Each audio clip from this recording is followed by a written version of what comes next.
YouTube, what's up? So the keys to your sexuality.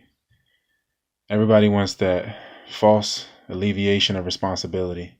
And you see a lot of people giving up the keys to their sexuality, just jumping from one person to the next because relationships to people are sexual ownership. So instead of driving their own sexuality and allowing themselves to fully feel things and to take responsibility for what they genuinely enjoy or don't enjoy, they rather give up the keys to their sexuality. So it has everything to do with your attachment and your identity in which you identify as, positive or negative sexuality, or however you want to deem things. When you get caught up in the value system and the yin and yang of things, it's just really just you not driving your own sexuality. And then if you were driving your own sexuality, you could attach and detach at will. You wouldn't get lost in the chemical binding. And for the most part, it just has a lot to do with males.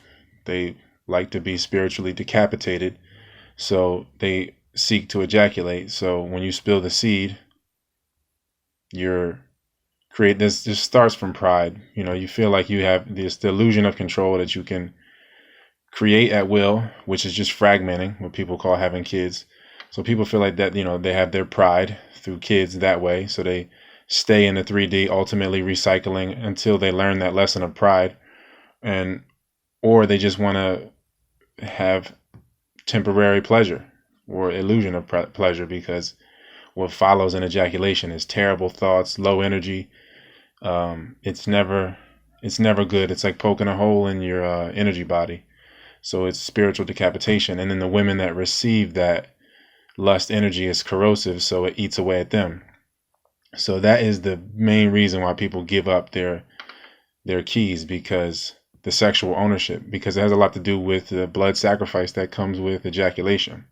People are giving that off, totally killing their past and their future. That's what this seed is. It's the past and the future, and you just throw it into the wind like that. So it's the ultimate sacrifice for pride, or investment into pride, to just throw away your past and your future like that. And if you identify with your sexual triggers and your traumas, and you give value to sexual ownership, then you'll probably be handing the keys to people, trying to take other people's sexual keys there, so you can keep them in a place. Because as sexual creatures, if you have the key to somebody's sexuality, then you have the key to the root of their energy, in a sense. So if you really, it comes down to, you're not trying to force anything. I'm not telling people to, slower explore and go out there and just be slowers, but at the same time, you want to welcome anything, any possibility. So it's, you don't want to wake up and have an absolute every day and carry on to these absolutes every day. So, you just really want to allow yourself to feel and fully feel what you're feeling at this moment, and not to label things, but just to observe the feelings, because they are not you. That's what's flowing through you. So there is no self, so you got to realize at the same time, if you can want something, if something is wantable, that means you can't have it. People want to want. So that's a whole nother bag. It's just, you're just giving the value to desire. It's the happiness of pursuit, or whatever you want to call that. So instead of the pursuit of happiness, whatever. So it's boiling down right now to the sexual ownership that comes down to where the energy is going. And that's what everyone is. That's why, when you step away from someone or stop contacting them, they contact you as soon as you feel like you've gotten past them, because the energy shifted and they're emotional vampires. So you're going from eating flesh to eating emotions to living off your own chi.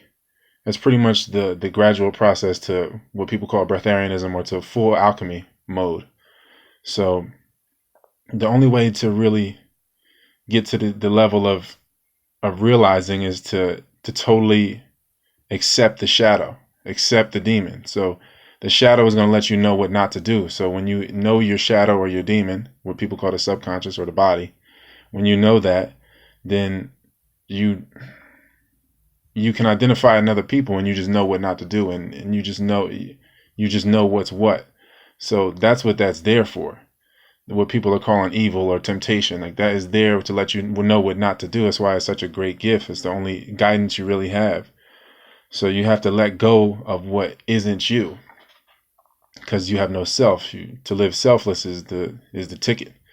So if you let go of what isn't you, then you'll never be subject to other people's value systems. You'll never be subject to the hoops that people want you to jump through and all these different things. Because if you don't compete, then no one can compete with you. You just have to be the best you by exhibiting free won't, doing not doing,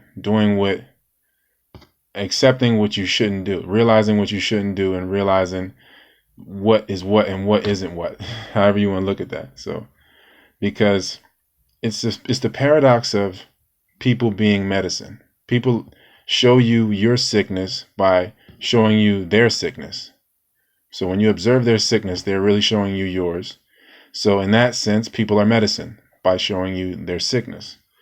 So you just, when it comes to anything, sexuality or otherwise too, if it doesn't work smoothly, it's not going to work when you try to do it hard, because the soft always overtakes the hard, like water pounding a stone. It's going to overtake it over time.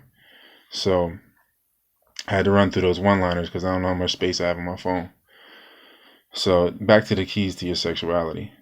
If you're giving that up and you're identifying, I know a lot of people have negative connotations attached to sexuality because they want to create a sense of separation. If someone hurts you and then you look at sex as an evil thing or a demonic thing because you don't want to be associated with them and you want to create a separation from them, then you will always put that buffer there. You always keep that buffer, like, I'm not that type of person. I'm not the type of person that values sex like this because I'm not that way, and I'm creating separation from them. Then instead of accepting that everything you go through is a reflection and an echo, so you want to create that separation, that righteousness or that pride there. So when you're doing that, then you get caught up, whenever you get caught up in the illusion of pride is pain. Whenever you are prideful, you are in pain. You're compensating. Passion or pride, the same thing. Whenever you compensate like that and replace that void that you feel, like as if someone is taking something from you, something that you're forgetting, that has always been there, but you've forgot that it's there, and then because you feel like someone took it from you, and then you replace that void with pride. And that is just to cover or coat the pain that is deep down. So if someone takes something from you, if you get emasculated or cheated on and you feel like these ways, and then you have these connotations and associations with sex and sexuality in general, then you put the walls up because you want to create a hierarchy in a sense where you're not those type of people, where you don't also have a demon too, like a daemon, what you want to call the body, which is God in 3D. So that is that sense of separation that comes from pride, that comes from the people that were supposedly hurt that are playing the victim. Evolution is letting go of all victimhood. Evolution requires that you have to let go of all the victimhood, and you have to have your own keys to drive all the facets of you, instead of leaving those things open so that you can have this false illusion of alleviating responsibility. It's just like if you drink or take in substances or substances that put you in a substance. Instead of having substance, you're ingesting substance. And if you take things in, something has to go from inside of you. Something has to leave if you take things in. So you get mixed up, and then everything is mixed up, and you lose yourself in that whole hodgepodge, because now your alchemy is all thrown off, and now you're playing the compensation game. You're constantly trying to cover up, constantly trying to recover, instead of really fully healing, and just allowing, because you want to give up this responsibility that you can never give up. So when you take in a substance, you're being prideful in a sense that where you feel like you can control your reality. And then on the other end of the coin, you are trying to be emotional, because every time you're emotional as an infant, you were taken care of. So you want to be sent back into that emotional state so that you can be taken care of. And people continually do this until they have a machine breathing for them or they have someone else taking care of them, because they want to give up this responsibility of being immortal.